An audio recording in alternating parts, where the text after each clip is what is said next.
Politik adalah masalah kepentingan. Di dalam politik ada perebutan kekuasaan. Di dalam politik juga ada selalu pertarungan antar kebutuhan. Persahabatan dalam politik apakah bisa dimungkinkan? Mari kita kupas satu-satu.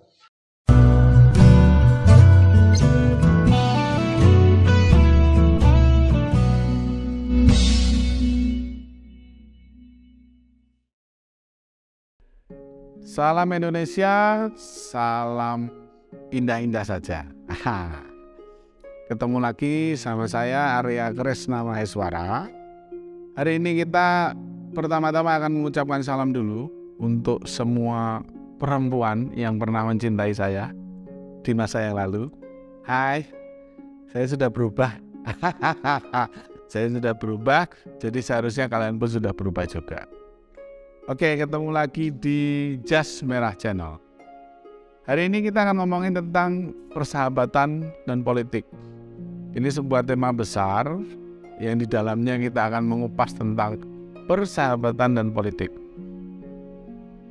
Nanti akan ada kasus yang akan kita bicarakan, tapi sebelumnya kita akan ngomong tentang banyak hal tentang persahabatan dan politik.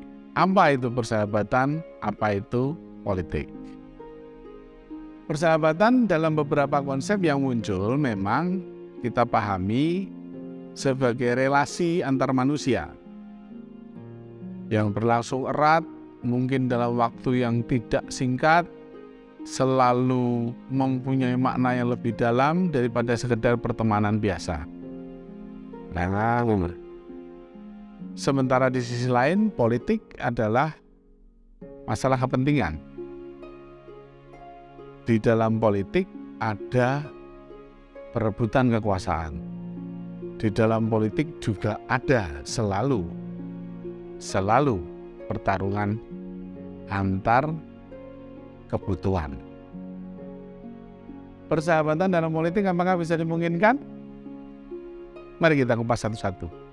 Persahabatan itu sebenarnya dipahami secara keliru ketika kita melihat dia hanya sebagai relasi antar manusia. Loh, politik juga relasi antar manusia loh, jangan salah. Persahabatan yang selama ini muncul di kepala manusia adalah relationship. Saya ngelihat betul bagaimana yang namanya media sosial mengubah pandangan banyak sekali. Ya. Di IG kita tahu ada reel-reel tertentu yang ngomongin tentang relationship. Ya kan? Ada sex facts misalnya, ada male facts, female facts, relationship facts, yang kalau boleh jujur banyak hal yang isinya membelgedes semua. Maksudnya belgedes itu apa? Kadang ketika kita ngelihat reel-reel itu, kita seperti ketarik di dalamnya. Kita merasa bahwa itu adalah peristiwa yang mirip yang kejadian dengan saya. Kita mempersonifikasikan diri kita di dalamnya. Tuh. Apakah itu sesuatu yang baru? Enggak. Sebenarnya kita dari masa lalu selalu dari zaman-zaman yang dulu selalu mempersonifikasikan diri dengan peristiwa-peristiwa yang muncul. Contohnya, karakter-karakter yang ada di dalam wayang. Karakter di dalam wayang itu kita personifikasikan dalam diri kita. Sementara di sisi lain sekarang ada relationship dalam IG, dalam reel-reel yang ada di TikTok, membuat kita merasa berkaca, kita berefleksi tentangnya. Lalu tentang persahabatan sendiri, sekarang mengalami distorsi yang sangat-sangat parah. Belgedes itu jadi sesuatu yang sangat-sangat biasa dalam kehidupan kita. Ya.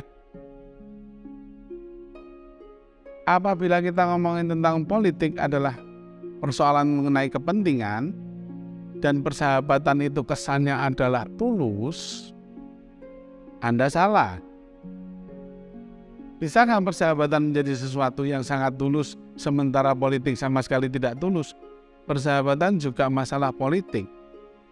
Di dalamnya ada kepentingan kita masing-masing. Nah, hal itu yang menurut saya perlu kita kupas, perlu kita bahas lebih dalam lagi. Yang perlu kita pahami dulu adalah persahabatan dalam politik itu banyak kasus yang terjadi sepanjang sejarah.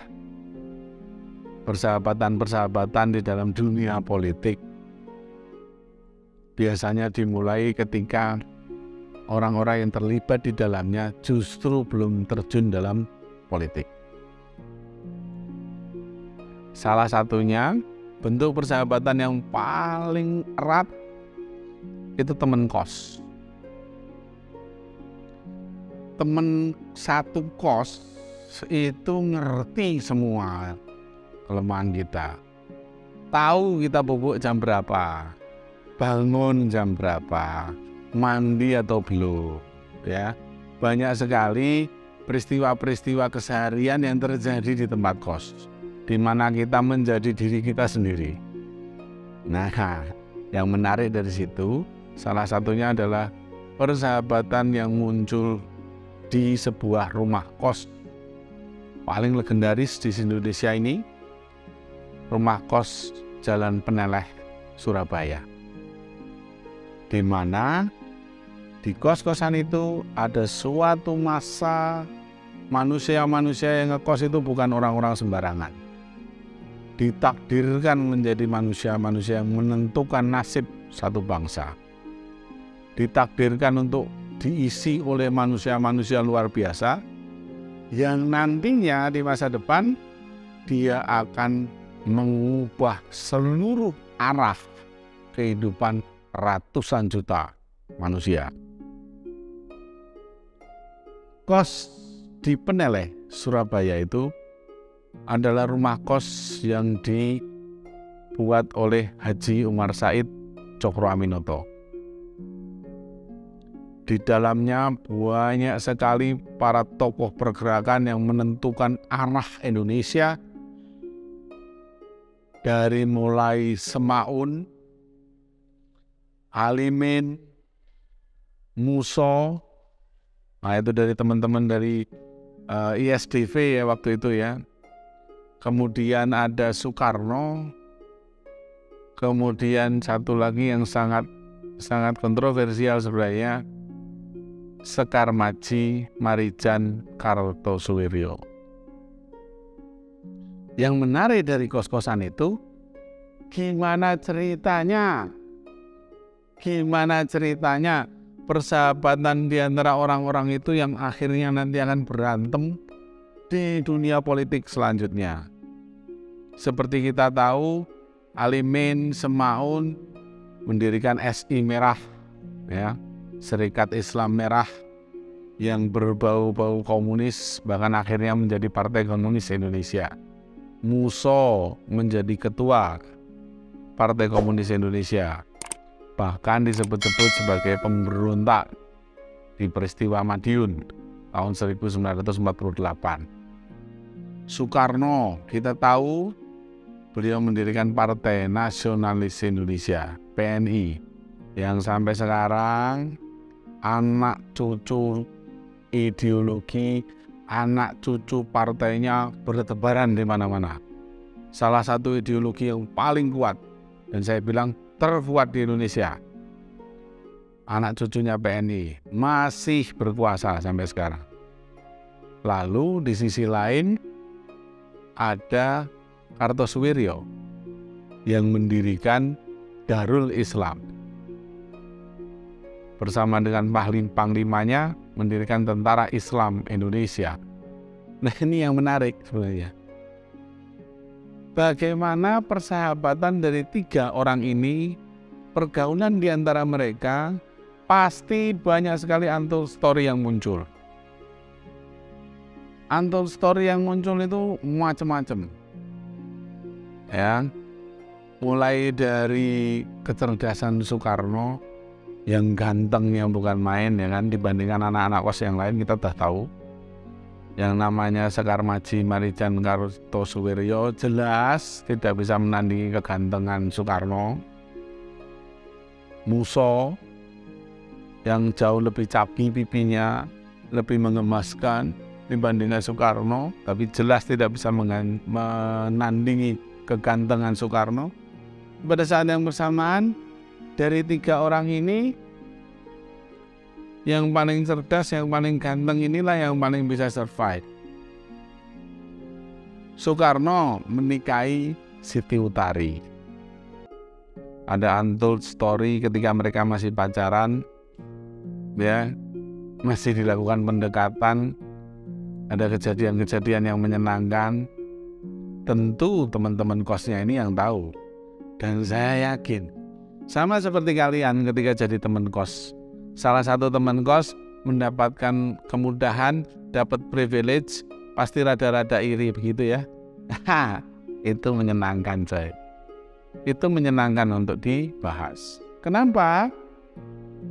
Karena kalau kita lihat secara jelas, posisi Soekarno naik dari sekedar anak kos menjadi menantu Pak Kosnya. Jadi menantu Pak Kos itu paling enak coy. Ya, jadi menantu Pak Kos itu paling enak.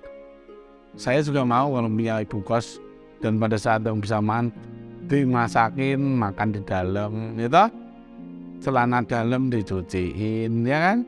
Sementara teman-teman kos yang lain terpaksa harus bayar kos dan ngumpulin duit untuk itu. Di sini sebenarnya yang menarik dalam persahabatan dalam politik. Nasakom sebagai sebuah konsep nancep di kepala Bung Karno until his death. Sampai beliau meninggal, pemahaman tentang Nasakom itu masih nancep.